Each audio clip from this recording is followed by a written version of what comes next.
We are in Boston for the Fenway Card Show. At least to my knowledge, this is the first ever card show in a MLB stadium.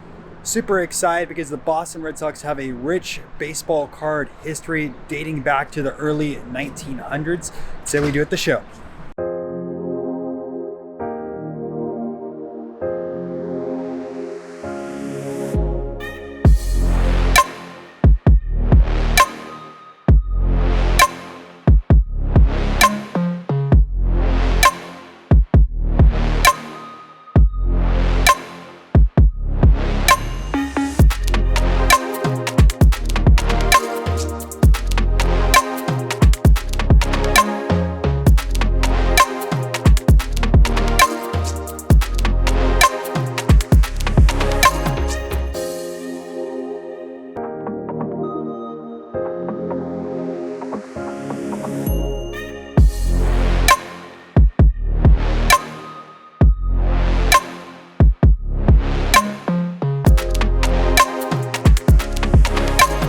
First two pickups here in Fenway.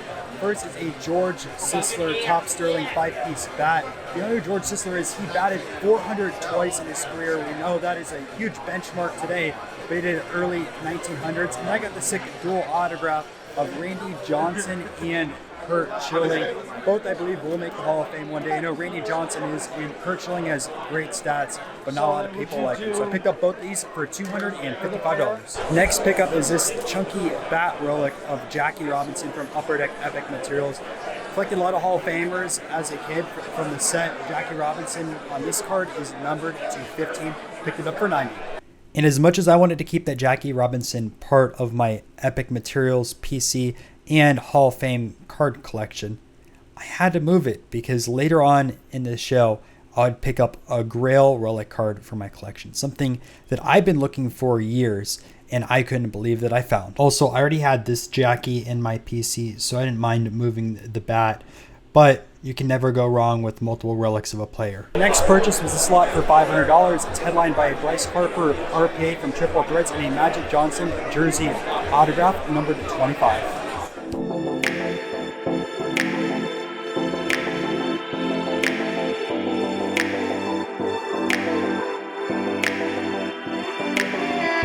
I also picked up this Yogi Berra bat card at the show. Thank you, Matt from Providence, because he gave it to me as a gift. I'm really sorry I didn't get to vlog this. Also, I was able to give Bowman 1951 2 cards for his full set build out. Remember from the Strongsville video that I picked up the 2 7s? Well, that went straight into his 1951 high grade set. A nice trade area outside, and I was able to pick up this lot right over here. Bunch of Hall of Fame relics. Check it out.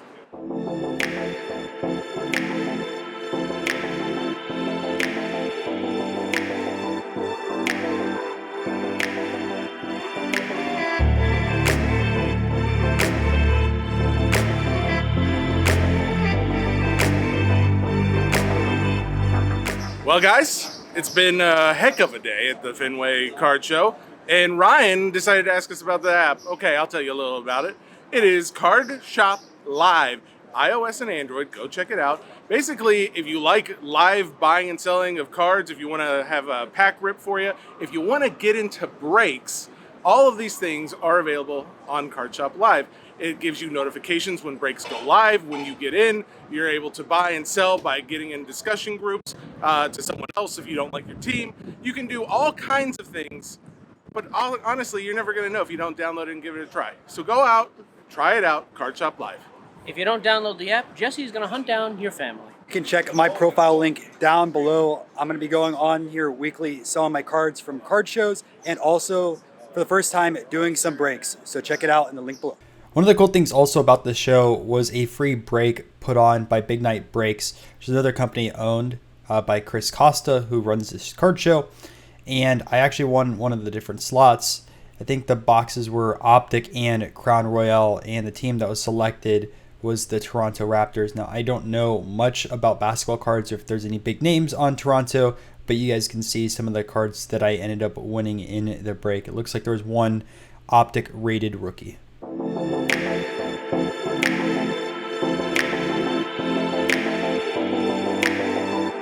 Hey guys, I picked up this insane 3-card lot for $15.80. One of them was a purchase from my friend Big Poppy 343 on Twitter. He has a great Josh Gibson collection, and he's been looking for the Sterling for quite a while. Well, I found it at the show, decided to grab that for him. I got the triple for my own PC, having Pujols, Bonds, and Josh Gibson on that card. Absolutely insane. And I got a Jim Thorpe jersey card, which I've wanted for quite a while. Check these out.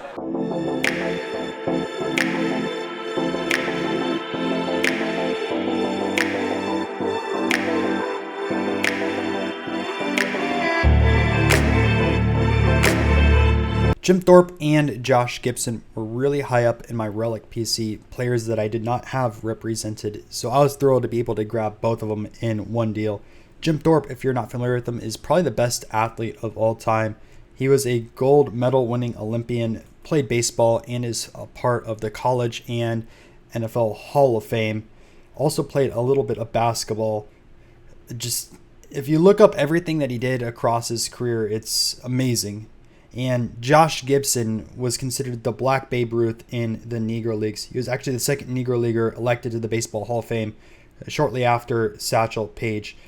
Won consecutive Triple Crowns, batted .466 in 1943. And there's some discrepancies on how many home runs he hit across his career. Baseball Reference and MLB has a different number. However, some people suspect that Josh Gibson had 800 to 1,000 home runs, but a reason for that was because of all the barnstorming games Negro Leagues played back in the day. Their professional season was a lot smaller than the MLB, so they had to play pickup games. Hey, hope you guys are enjoying this video.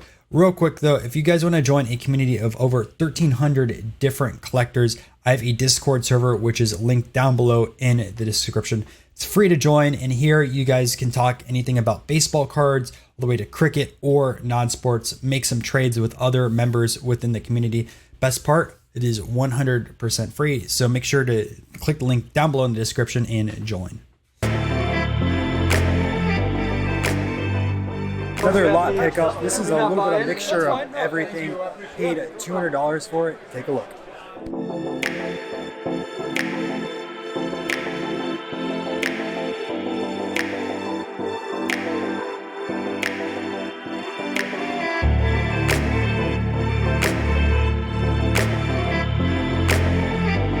Now I wanted to highlight the Rafael Devers card for two reasons. First, an opportunity in bargain bins. This card was a no-numbered card.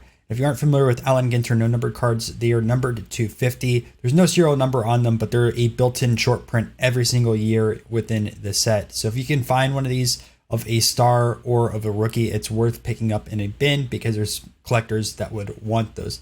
The other reason is Devers is kind of underappreciated within the hobby based off of his stats and how well he's done.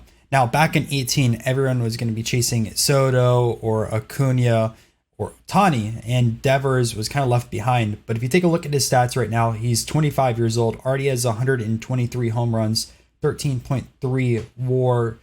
He's going to have over 750 hits by the end of the season. And even looking at this year's stats, batting .340 with a 169 OPS plus, he's raking for the Boston Red Sox, which is a historic team. Typically, players on historic teams do pretty well selling long term. I have a decent Devers PC, so this is going to go straight into it. So overall, I really enjoyed this show. The venue was fantastic. I don't know of any other Major League ballparks that have card shows. I know a few minor league ones that do. I hope one day Wrigley and also Dodger Stadium have some card shows, possibly some other stadiums as well. I definitely would be there. Now, distribution of cards here, it was a very heavy modern show. I didn't even see that many Ted Williams cards, yet we were in his club, or vintage Red Sox, and they have a rich history from the card standpoint. So I do wish there was more of that. Walking around the venue, there was a ton of space, and I really liked the outside section as well because people set up and traded out there. I heard some rumors that this show is going to be expanding out and having more dealers, so I will be back if that is the case. I had a lot of fun. My next two card shows are going to be back in Philly. I have the non-sports card show and then followed up by the Fishtown card show, which is going to be more of a modern leaning show. Either way, I'm super excited. I've done well at Philly shows and I always enjoy a cheesesteak.